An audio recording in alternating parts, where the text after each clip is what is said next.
Olá, amigos do canal É Tempo de Oração. Vamos a mais uma curiosidade, vamos a mais um aprendizado? E desta vez será o Evangelho segundo Marcos. Vamos falar mais ou menos da data que foi escrito, vamos ver a autoria desse Evangelho, a abordagem peculiar de Marcos. Gostaria de chamar a atenção de todos vocês, amigos, sobre esses 3 pontos que nós vamos trazer da abordagem peculiar de Marcos, certo? Marcos, ele escreveu para os leitores gentios em geral. A abordagem de Mateus foi escrita mais para os judeus, certo? Foi mais para os judeus. Já Marcos é mais para os gentios. E o relacionamento também de Marcos e de Pedro, o apóstolo Pedro, que é de aceitação geral, que Marcos recebeu do apóstolo Pedro boa parte das informações contidas no Evangelho, certo? Vamos falar também sobre a vida pessoal de Marcos e depois nós teremos a oração, que eu quero convidar todos vocês para orar comigo hoje. É importante. Eu sei que tem pessoas que às vezes dão prioridade à oração, só que você tem que entender a importância de uma mensagem, a importância dessas curiosidades, desses aprendizados. Então, o que eu diria para você? Participe do vídeo corrido, não fica pulando, para que você possa receber a mensagem de Deus, que entre essas curiosidades tem a mensagem de Deus, não tem dúvida. E você, quando orar comigo, você já orar mais envolvido. Por isso, separa o seu tempo para esse momento, que é muito importante. Eu quero falar para você enviar esse link, enviar esse aprendizado, essa curiosidade para os amigos, colegas, falar para as pessoas se inscreverem, ver se você consegue pelo menos 3 entre seus amigos, familiares, 3 pessoas para se inscreverem no canal, para a gente avançar e aumentar essa corrente de oração, tá bom? Vamos direto então agora. Muito bem, a autoria desse livro, Marcos, João Marcos era filho de Maria, uma mulher de riqueza e posição em Jerusalém. No livro de Atos dos Apóstolos, no capítulo 12. Vamos ver? Capítulo 12, versículo 12. Considerando ele e sua situação, resolveu ir à casa de Maria, mãe de João, cognominado Marcos, onde muitas pessoas estavam congregadas e oravam. Então era ele filho de Maria, de uma boa posição, em Jerusalém. Barnabé, era seu primo. Então Barnabé era primo de Marcos. Lá em Colossenses, capítulo 4, versículo 10. Marcos foi amigo íntimo e talvez um convertido do apóstolo Pedro. 1 Pedro, capítulo 5, esse eu faço questão de ler. Vamos lá, capítulo 5, versículo 13. Então deixa-me ler aqui a partir do versículo 12, que diz assim: por meio de Silvano, que para vós outros é fiel irmão, como também o considero, vos escrevo resumidamente, exortando e testificando de novo que esta é a genuína graça de Deus. Nela estais firmes. Aquele que se encontra em Babilônia, também eleita, vos saúda, como igualmente meu filho Marcos. Então aqui está mostrando da consideração que o apóstolo Pedro tinha com Marcos, que era como filho. Bom, deixa eu adiantar mais aqui. Já lemos ali. Teve o raro privilégio, Marcos, teve o raro privilégio de acompanhar Paulo e Barnabé em sua primeira viagem missionária, mas falhou em não permanecer com eles até o fim. Por isso Paulo recusou-se a levá-lo na segunda viagem, de modo que Marcos acompanhou Barnabé a Chipre. Em Atos dos Apóstolos, capítulo 15, está mostrando isso. Cerca de 12 anos depois, está novamente com Paulo, lá em Colossenses, capítulo 4, 10, e também em Filemon, no versículo 24, que pouco antes de ser executado, quer dizer, o apóstolo Paulo, né, pouco antes de ser executado, manda chamar João Marcos, em 2 Timóteo. Esse aqui eu quero ler, 2 Timóteo capítulo 4, versículo 11. Aqui no versículo 11, somente Lucas está comigo, toma contigo a Marcos e traze-o, pois me é útil para o ministério. Então aqui no versículo 11, o apóstolo Paulo dizendo para Lucas trazer com ele Marcos. Muito bom, então Marcos não era o apóstolo Marcos, que não é apóstolo, né? Na verdade ele é discípulo aqui. Os apóstolos são aqueles que fazem parte dos 12. Mas esse evangelista aqui, Marcos, não era qualquer um não, hein? Andando com Pedro, discípulo de Pedro, Pedro tinha como filho, Paulo, né, andava com ele, viajava com ele, na hora, chegando o momento da execução de Paulo, ele manda chamar João Marcos, que é esse evangelista aqui. Então, por isso que a gente deve dar muito crédito a esse evangelho.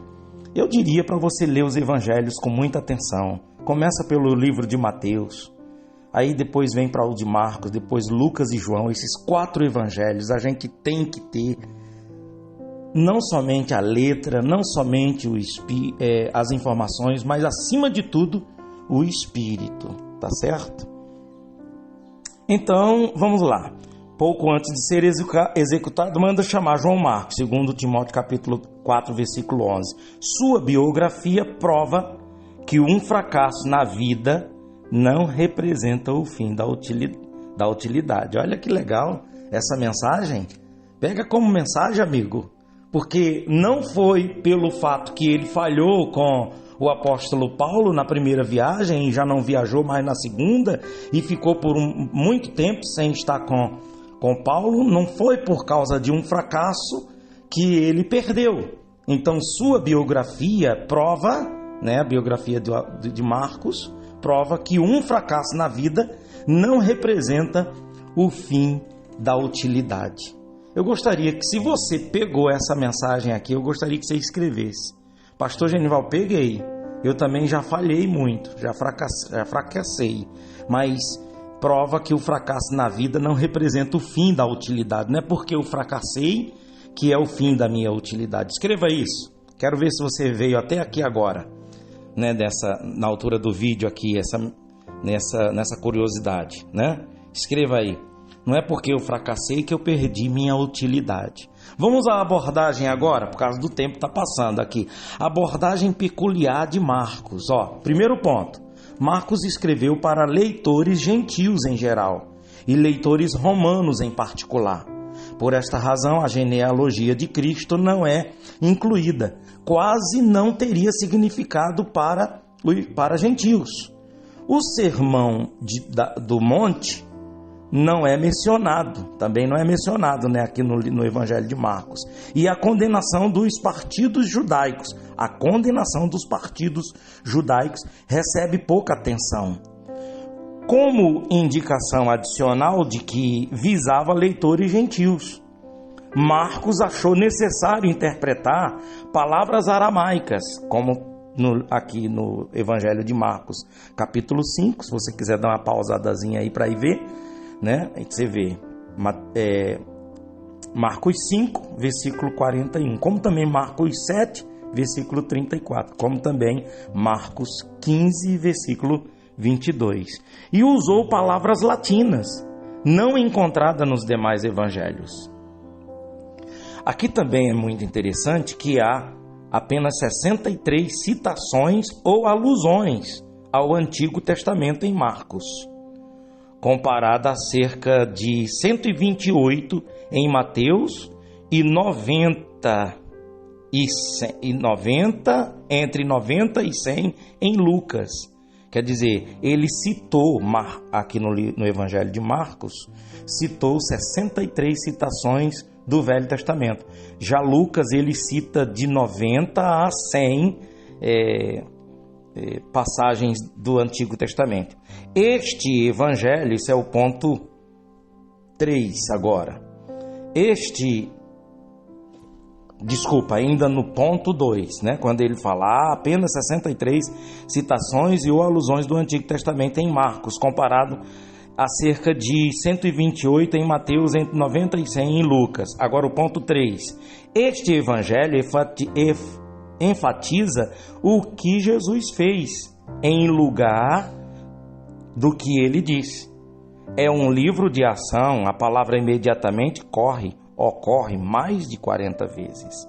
Agora, esse relacionamento de Pedro e João, né? De Marcos e Pedro, é de aceitação geral que Marcos recebeu do apóstolo Pedro boa parte das informações contidas no Evangelho, com a autoridade apostólica de Pedro subjazendo este Evangelho. Ele jamais sofreu qualquer contestação à sua inclusão no cano das Escrituras. Então isso é bom, isso fortalece a credibilidade do Evangelho de Marcos, porque a gente ficava meio assim, quem é esse Marcos? E como que ele passou nessa inclusão, na contestação do cano, na hora de escolher os livros para ser incluído no Novo Testamento? Como que está o Evangelho de Marcos e não está o Evangelho de Paulo, o Evangelho de Pedro, o Evangelho dos outros apóstolos? E aí a gente tira essa conclusão de que ele passa porque teve a permissão de Pedro, o apóstolo Pedro ainda estava vivo quando foi permitido, né? Dentro daqueles consensos que tiveram entre os apóstolos. Agora, tratando-se da data, está chegando a hora da oração, né? Tratando-se da data, se alguém nega o fenômeno da profecia preditiva, terá que datar o livro depois de 70 a.C., quer dizer, depois da queda de Jerusalém, por causa do versículo do capítulo 13 e o versículo 2. Contudo, uma vez que o Senhor Jesus podia prever o futuro, uma data assim tardia é inútil. De fato, se o livro de Atos precisa ser datado por volta de 61, e se Lucas, que é o primeiro volume de Atos, precedeu o Evangelho de Marcos, deve ser ainda anterior, já que Lucas aparentemente utilizou o livro de Marcos para escrever o seu Evangelho. Isto aponta para uma data na década de 50, certo? A década de 50. Muitos eruditos, entretanto, acreditam que Marcos só foi escrito depois da morte de Pedro, depois de 67, mas antes da década de 70. Então está aqui o conteúdo do livro, né? Cristo, o servo, os versículos-chave, que é o 10, capítulo 10, versículo 45, que divide o Evangelho em duas partes principais: o serviço do servo e o sacrifício do servo. Quer dizer, do capítulo 1 até o capítulo 10, o serviço do servo. Já do capítulo 11 até o 16, o sacrifício do servo.